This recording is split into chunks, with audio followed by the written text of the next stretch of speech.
According to the three-domain classification presented by Carl Woese, you learnt that there are three domains known as domain archaea, domain bacteria, and domain eukarya. In our previous presentations, you have learnt about domain archaea and domain bacteria. And you learnt that there are four kingdoms coming under domain eukarya. They are kingdom Protista, kingdom Fungi, kingdom Plantae, and kingdom Animalia. You have already learnt about kingdom Protista and kingdom Fungi. Today we are going to discuss about kingdom Plantae. This kingdom Plantae consists of plants which are multicellular. The cells contain cell walls which are made of cellulose. Most of these cells has a green color pigment known as chlorophyll. This chlorophyll pigment is present inside the chloroplast. Chlorophyll is capable of absorbing the energy of light to produce food during photosynthesis. When we consider the reproduction of plants, it is either sexual or asexual. Asexual reproduction carried out by plants is also known as vegetative propagation. Now we'll move on to the classification of plants. Plants are mainly divided into two categories based on production of flowers. Plants which do not produce flowers are known as non-flowering plants. Plants which bear flowers are known as flowering plants. In flowering plants, flower is the sexual reproductive structure. In those, seeds are covered by fruits. Therefore, they are also known as angiosperms. These flowering plants are well adapted to terrestrial environment. Non-flowering plants are further divided into two categories known as non-flowering seedless plants and non-flowering seed plants. In non-flowering seed plants, the seeds are opened or they are not covered by a fruit. Therefore, we call them as gymnosperms. Flowering plants are further divided into two categories depending on the number of cotyledons present inside the seed. They are monocotyledons or monocots, dicotyledons or dicots. Then we will discuss about these four categories separately. First, we will consider non-flowering seedless plants. These are lower level plants and they consist of thallus-like bodies which are more or less flat structures. As examples for this category, we can consider Marcantia, Pogonatum, Selaginella, Nephrolepis, Salvinia, Acrosticum, and Grinaria. Most of the plants have thallus-like bodies, and in other plants also they do not show that much of a tissue level differentiation, as well as most of them do not possess true roots, true stems, and true leaves. They have leaf-like structures and root-like structures, sometimes which we call as rhizoids. If we consider the characteristics of non-flowering seedless plants, there are small to large sized plants. Some plants lack a tissue differentiation, no stem, leaves and roots. These plants are known as thallus, a flat body. Some plants possess differentiated vascular tissues. Only some plants, they possess stem, roots and leaves. The body shape is either thalloid or small fern type, if you can remember the structure of Nephrolepis, for example. Then the nutrition, as these are plants, all are autotrophic because they can carry out photosynthesis. There are certain plants which we call as epiphytes.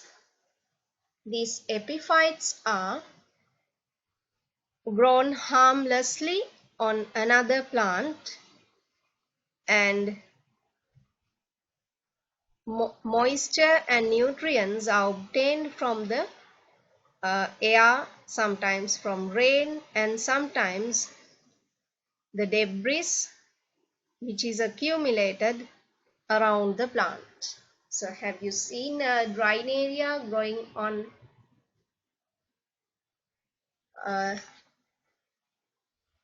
large trees?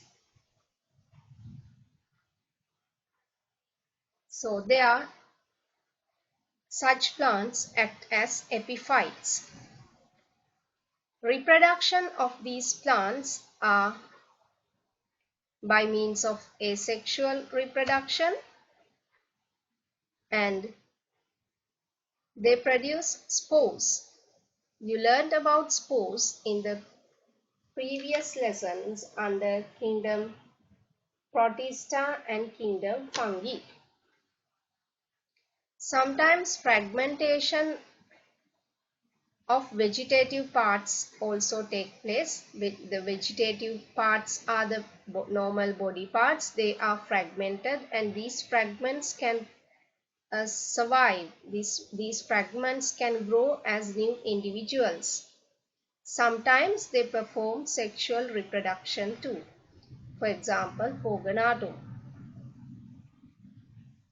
Then the distribution is always in terrestrial environments with low sunlight, shady and wet places. So you may have seen these plants like Selaginella growing on walls which are wet. So always they find shady, wet places for their growth.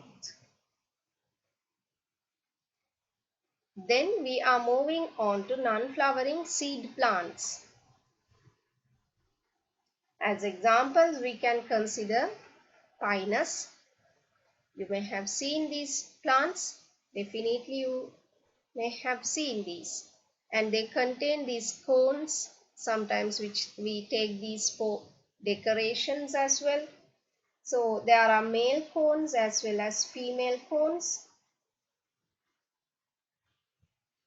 Actually, I told you these bear seeds which are not covered by a fruit. That is why we call these as gymnosperms. Another example is Cycas. There also you can see those naked seeds. If we consider the characteristics of those, they have true tissue differentiation. They possess vascular tissues, that means the transportation tissues which we call as xylem and phloem mainly. They contain root, stem and leaves. You have seen these plants are large in size. Most of them are huge trees.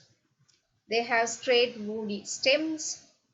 Some of the varieties are available as shrubs. පඳුරු වශයෙන් දකින්න ලැබෙනවා. Nutrition, as these are plants, they all are autotrophic because they have the ability to photosynthesize. Then the reproduction is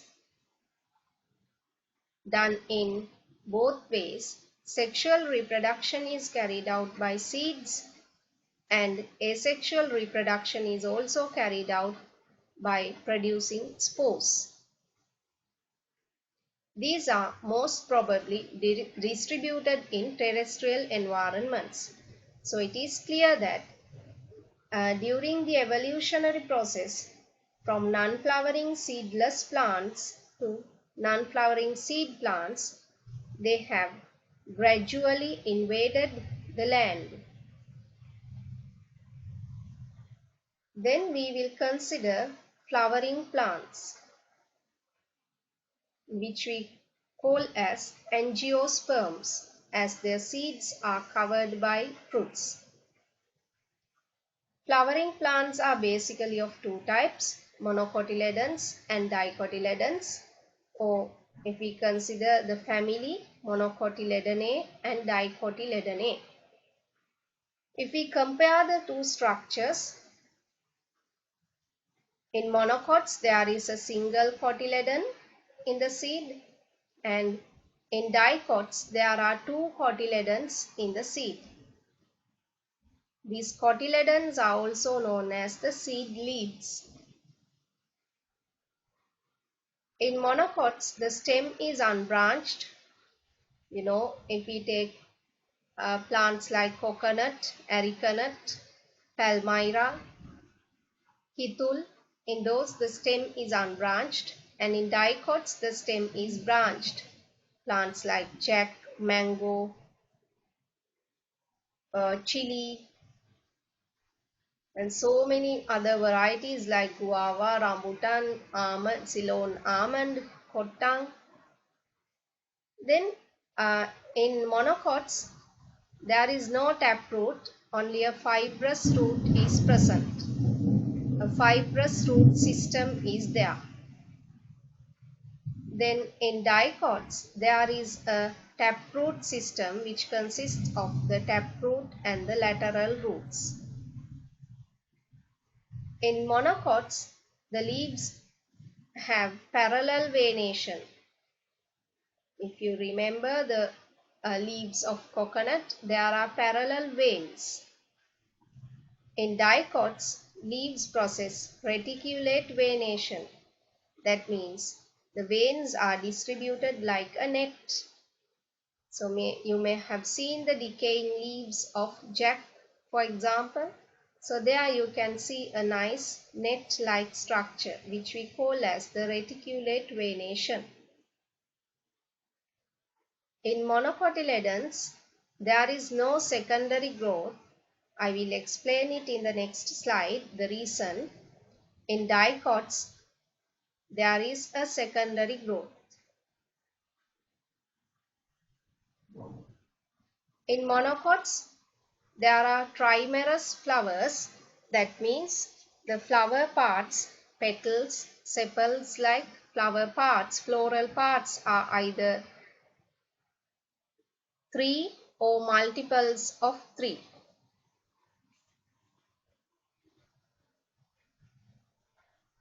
In dicots,